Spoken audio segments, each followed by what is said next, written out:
As we've been reporting, FBI Director Christopher Wray testified on Capitol Hill Tuesday. He told lawmakers the Capitol riot could be a precursor to future attacks. International terrorist groups may have found a way to get closer to the Capitol by integrating themselves into domestic political movements. Well, certainly we think the events on January 6th have been, at a minimum, an inspiration to a number of terrorist extremists out there, and may even have been worse than that. Wray added that the FBI is looking into whether foreign actors infiltrated the crowd, but said that for now he considers the Capitol siege domestic terrorism. For more, Republican Congresswoman Nancy Mace of South Carolina joins me now. Welcome, Congresswoman. It's good to have you on the program again. And thank you for having me back. So, Congresswoman, the last time that you joined Red and Blue was back on January 6th during the Capitol riot. You were talking to us from a secure location, and I just imagine that this attack must be very personal for you. I remember you told me how that week you actually sent your kids home early to South Carolina before the riot because you were concerned about sort of the feeling and the atmosphere that you yourself, you said, were in fact confronted by constituents before the Capitol attack. I wonder what your thoughts are now on the investigation and the number of suspects, particularly suspects linked to the military and law enforcement having some kind of background to those groups.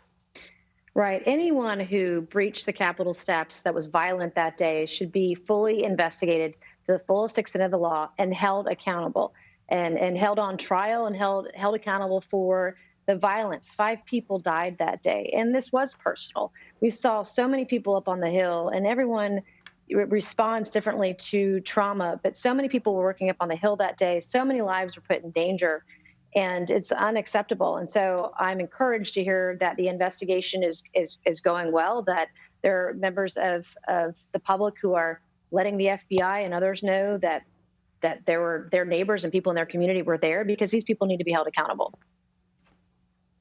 Are there some questions in particular that you have with respect to the investigation so far? Well, I have questions about the National Guard, like so many others, and there have been hearings, and we're learning more information about it. If there are continued threats on the Capitol, I want to learn more about those as well, because we're in the freest nation in the world, and here we are surrounded by razor wire and fencing for miles and miles. There are going to be copycats. I've never worked in law enforcement, but most people know that when there is a traumatic event, that there will be copycats out there, and we need to learn and understand, one, how this happened. The only people protecting us were the Capitol Hill police, and they were outnumbered. And how do we ensure that it doesn't happen again? How do we keep people safe? How do we keep our country free? How do we keep our Capitol free to visit and safe? And these are things that I think every American would want. So one of the things that is in the documents that we know in this investigation are some of the words of some of these alleged rioters themselves. And in many cases, as you know, they cite, in fact, the words of former President Trump as sort of activating them to go ahead and proceed with what they're accused of doing on January 6th. Now, former President Trump made his first public appearance since he left office this weekend. This was at the Conservative Political Action Conference in Florida. That event actually hosted some 7 panels and speeches which focused on, quote, protecting elections, and some continued to perpetuate unfounded claims of election fraud. I remember on January 6th, you condemned Mr. Trump's actions on that day, but ultimately chose not to impeach him for constitutional reasons. You did, in fact, vote to certify the Electoral College results. But on the impeachment vote, Representative, do you have any second thoughts about that? No, not at all. I mean, the criminal justice is something that is a passion of mine. I worked on criminal justice reform and prison reform as a state lawmaker, and those are issues that I'm continuing to work on in Congress. And when you eliminate due process for the President of the United States, so there was no investigation open in the House, there were no hearings held in Judiciary Committee or even a special committee. Speaker Pelosi only allowed 1 hour of debate for Democrats and then 1 hour of debate on the other side of the aisle for Republicans. And then articles of impeachment were sent over to the U.S. Senate. So given the lack of due process and unconstitutionality of how the articles of impeachment started in the House of Representatives, was that same reason I voted to certify the election. That was my constitutional duty. I swore an oath to the Constitution. And so there was an effort afoot to look at other options during the days and weeks following January 6th, and Pelosi wouldn't have any of it.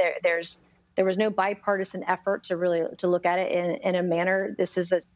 Impeachment is serious and should be treated that way, and it shouldn't be weaponized. And then we saw the same day that President Biden was sworn in, we had a member of my party weaponize impeachment again and file articles of impeachment against him, a president who was literally just sworn in. And so I think one of the frustrations that I have as a member of Congress, I think as every American has, is the lack of bipartisanship that we're seeing on so many issues, including the issue of impeachment.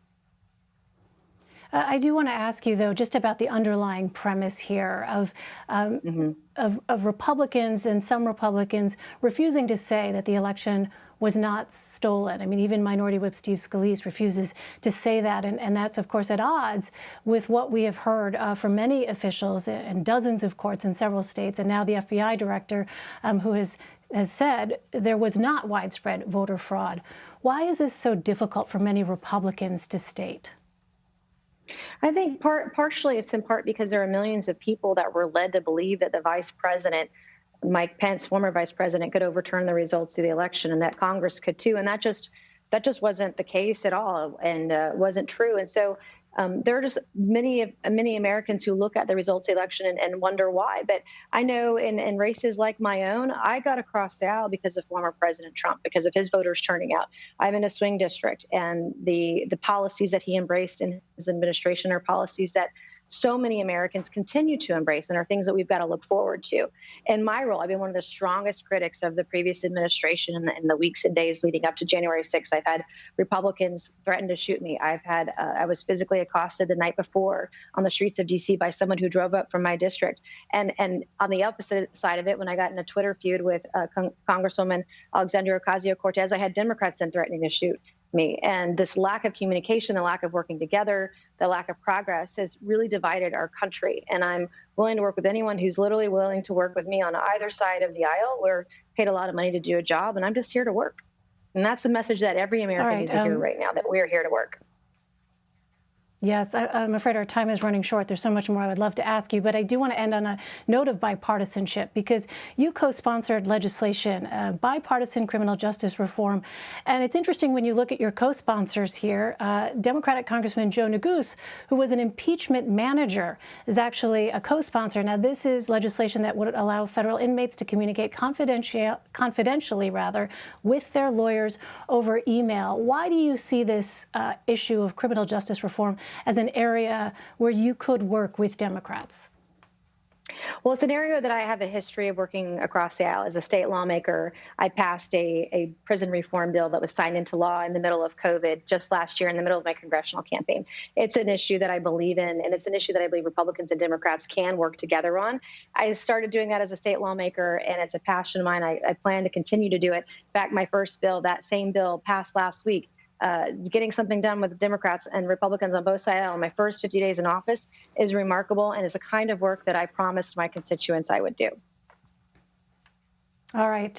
South Carolina Congresswoman Nancy Mace, thank you so much for joining us. Thank you.